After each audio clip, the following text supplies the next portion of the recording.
wala silang masyadong pork na may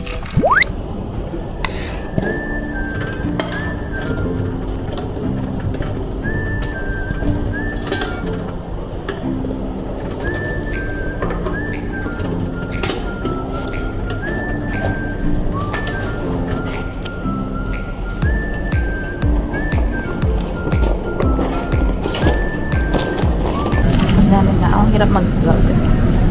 So, ayan, meron tayong listahan. Let's go. Ang sa Fabcon. Mura lang siya. 169. Ito na. Nalilito pa rin ako ano bibilhin kong flour. Ito na nga. Ito ba yung binili ko ng nakaraan? Or so, nung tayo ba yan? Ito na lang. Ito na lang ang mulin para. Nice. Ito na lang. Mas mura.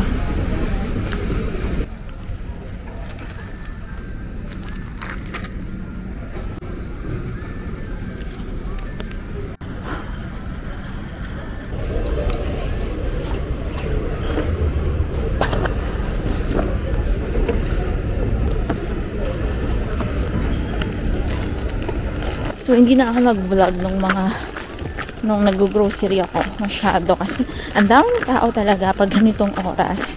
Tapos Sabado, nagbubonggang grocery shopping din sila. Nakakayang mag-vlog kasi ako lang yung nag-vlog or nagre-record. Fins kasi hindi medyo ano sila sa kanilang privacy nga. So, ayun, every time na nasa grocery ako, kahit itry kong mag-vlog, pero kapag alam kong madaming tao, talagang nako-conscious na ako kasi baka isipin nila, ano to, nire-record ako nito, baka pagalitan tayo. So, ayun. So, ayan. Ngayon, walking na ako pa house and ayan. Buti na lang super lapit ng supermarket dito sa amin.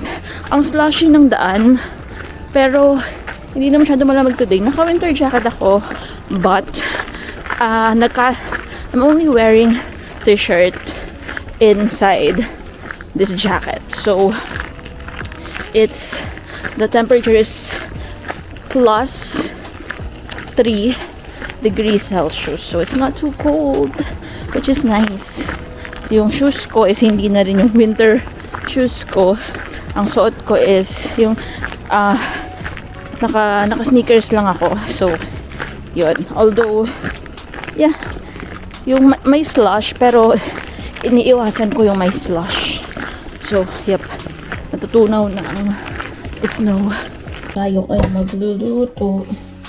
So, for our munggo, meron tayong dito, pork, na yung pinili ko talaga is yung mayroong mga taba, syempre. Finally, makakapag-lunch na dun. Ayan ang ating lunch. Munggo. Munggo is life. Kain tayo habang nanonood ng pinapanood ko ngayon yung Agents of Mystery Korean show sa Netflix. Perfect. 뭔지는 모르겠지만 어마무시한 것이다 정도가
Let's see if the loaf is ready.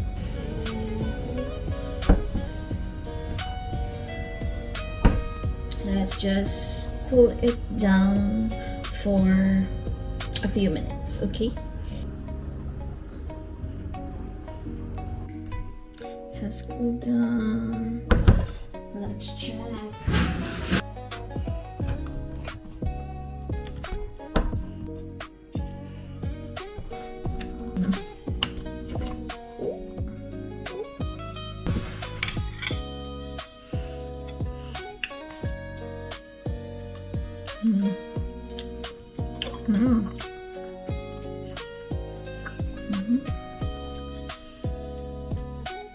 Sarap.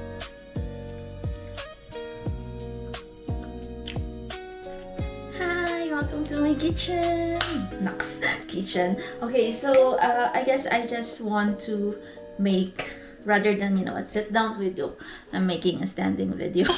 Because in my TikTok, a lot of people are asking like, how's the weather in Finland, how's the language, kung mahirap ba, stuff like that. I guess in this video I want to answer all those questions and maybe a little bit of story time on things that happened when I arrived in Finland and the culture shocks, I guess. So about the language, a lot of people are asking, mahirap ba ang Finnish language? Yes, super hirap po niya. Finnish language is super hirap na language, and I can't remember kung ilang cases meron sila, pero marami silang cases. Maraming ways kung paano mo sasabihin ang ganitong bagay. Just one noun has a lot of cases, has already a lot of inflections. So yes, it's kind of hard. I think it's especially hard because we are learning as adults and our brain is no longer as flexible as kids' brain, I guess.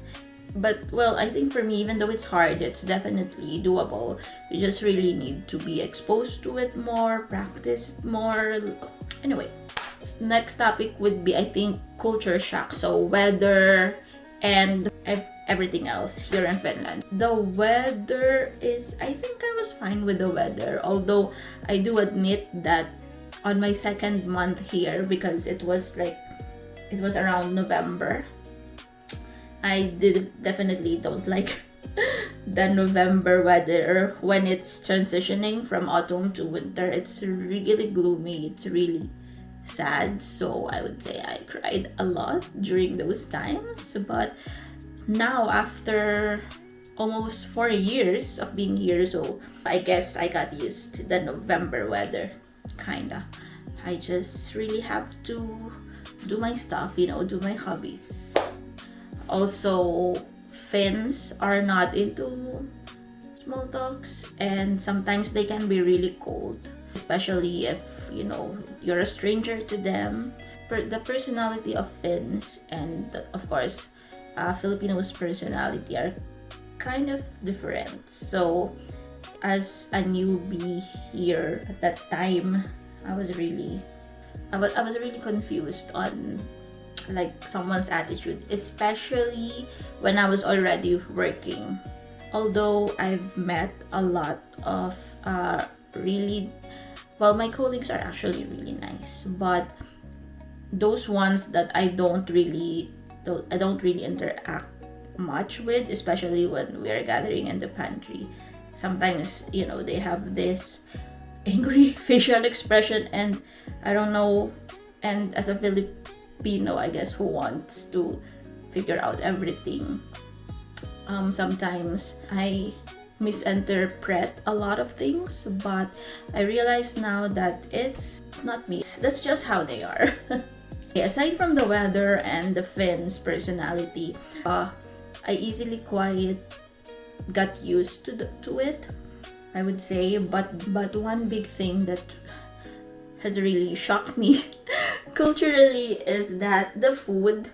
I'm not saying that Finnish foods are not good. I actually like Finnish pastries and lohikeito and what else? Hernekeito and what else?